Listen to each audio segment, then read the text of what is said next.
Bienvenidos a un nuevo vídeo del canal de piezas. Bien, voy a hacer un vídeo corto, pero que me parece muy interesante. A ver, nos han traído un coche con el turbo roto, y este turbo se ha roto porque tiene obstruida la válvula PCV. Pero los motores, normalmente antes de que ocurra esto, ya suelen avisar. A ver, el turbo, como digo, se ha roto porque al estar obstruida la válvula PCV, se crea un exceso de presión dentro del motor y ese exceso de presión dificulta que fluya el aceite que lubrica el turbo. Por eso se ha roto. Pero es que hice un vídeo yo con un motor igual a este, avisando de que este problema ocurriría. Ya le dije al dueño que si hubiera visto, si hubiera seguido mi canal, hubiera visto ese vídeo y se hubiera ahorrado esta avería. Este es un motor Opel 1700 CDTI. A ver, mirad. Ahí veis, bueno, el turbo ha roto y ha tirado el aceite del motor.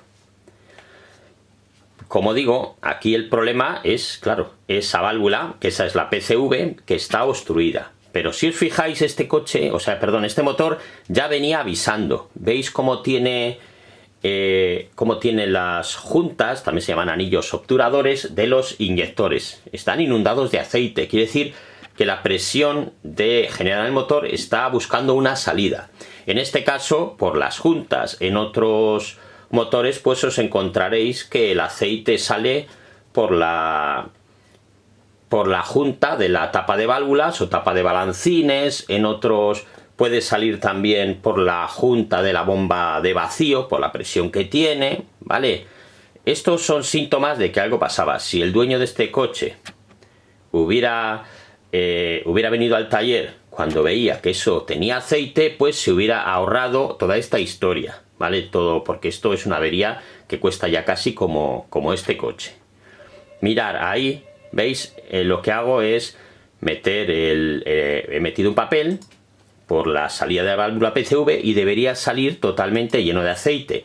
Y apenas tiene manchas. Eso, de hecho, está muy seco. Ahí ya está avisando que esa válvula está obstruida. Si hubiera prestado atención a esto, si hubiera ahorrado pues la rotura del turbo. Y además hay que cambiar ahora también esas juntas o anillos obturadores, que no son nada baratos, ¿vale?